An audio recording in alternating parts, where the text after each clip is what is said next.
Hi, data nerds. I'm Mariah Kamei, VP of Marketing over here at AirDNA, and I am once again here with Jamie Lane, our multi-talented VP of Research. Today, we are going to unpack all of the crazy things going on in the travel and hospitality industry, of course, focusing on what's happening in the short-term rental space. Wow, Jamie, the entire world has changed quite a bit since we last got together. To begin, of course, there's a very tragic situation going on in the Ukraine today. And now, of course, we're seeing knock-on effects on the rest of the world. I think, for instance, last time we talked, gas was around $80 a barrel. Not sure what it is today. We also have a little bit of bright news on our side, but I am going to save that for the end. Let's give people a reason to watch all the way to the end, right, Jamie? But back to the Ukraine for a hot second. I've got to say, I was really impressed with the outpouring of support for hosts in the area. We're seeing some really staggering figures there, right? Yeah, and as you said, really tragic what's happening there. But we're sort of in a unique spot to sort of be tracking some of the things that are happening surrounding that.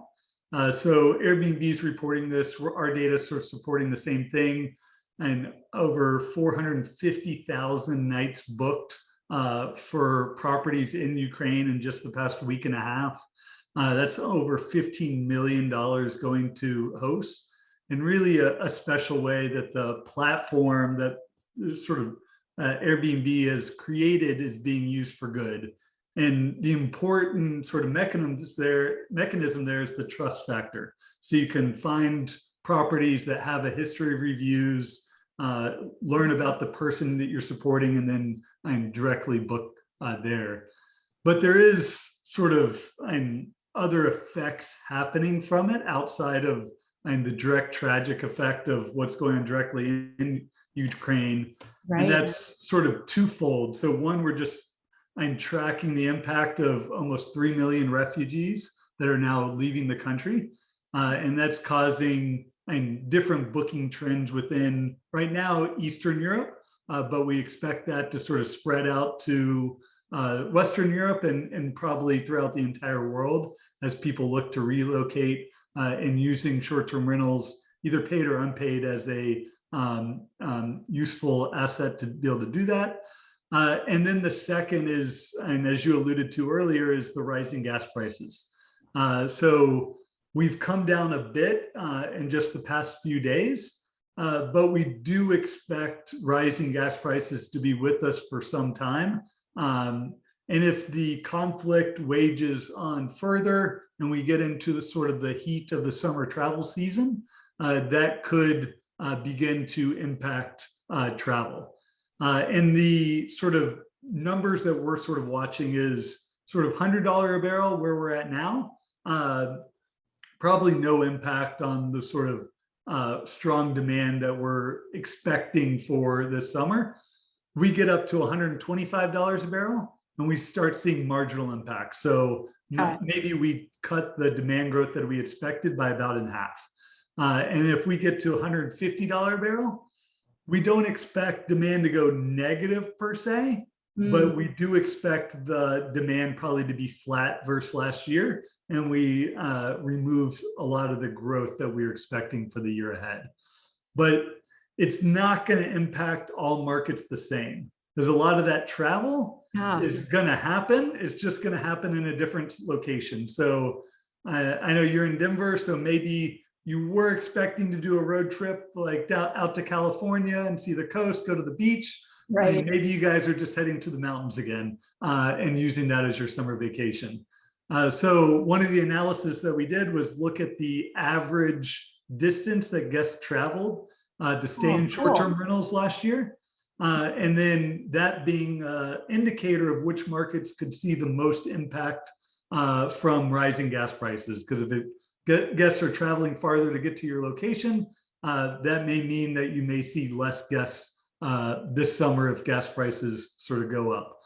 And so those markets that see the guests traveling the furthest, it's like Glacier National Park, Jackson Hole, Miami, Yellowstone, Seattle. So some big cities, but also some sort of gateway national park markets. And then the really interesting, the markets that are short distances that people are traveling to, it's like the Pocono Mountains, like drive to from Philadelphia and New York. You've got Big Bear, drive to from LA. Right.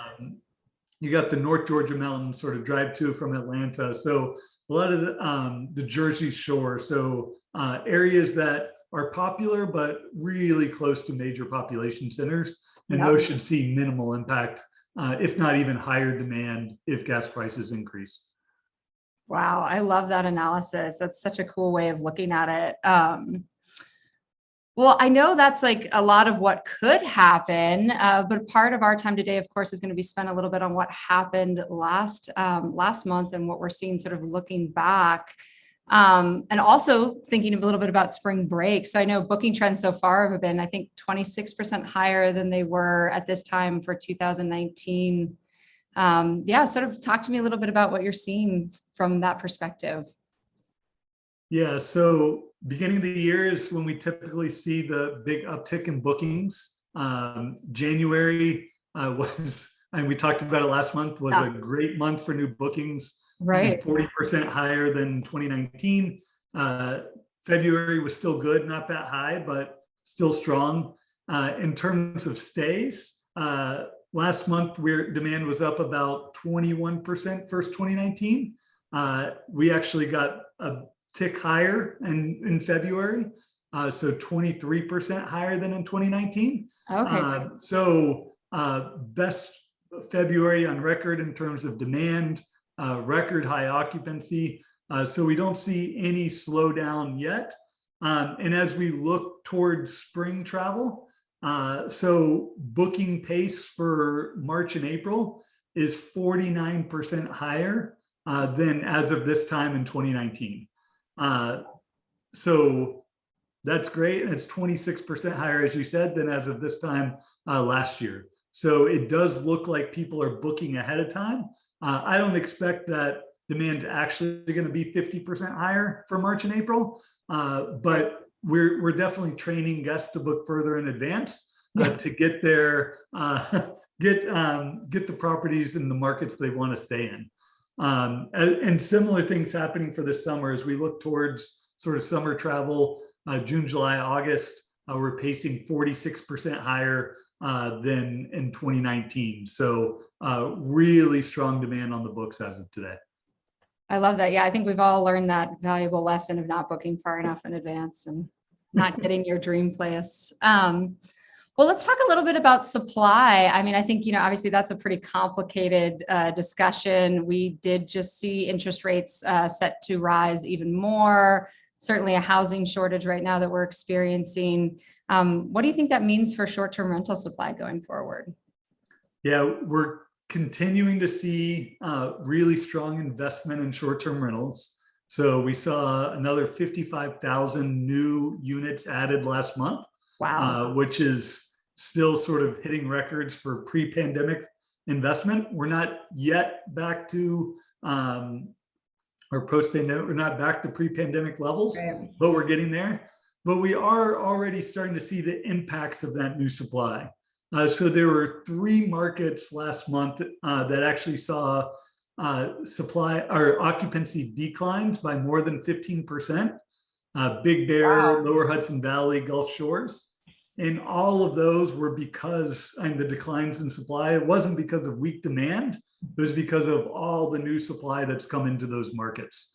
And that's going to be a trend that we're watching probably throughout 2022, is probably demand that's on par with previous years or last year, which was a great year for demand. Right. But with all the new investment coming in, overall occupancy is starting to pull back. Yeah, I think that's going to be just like an interesting topic for us all in general, right? I know that's what the Fed's looking at too, supply versus demand for goods. Certainly something for us to keep diligent about, but really, really fascinating sort of to see that start to level out and what that might, that impact might be for short-term rental hosts and entrepreneurs in general. Also really like enjoyed that analysis in terms of how gas prices may or may not impact your industry. So we'll be sure to share a link to that when we get that blog post live.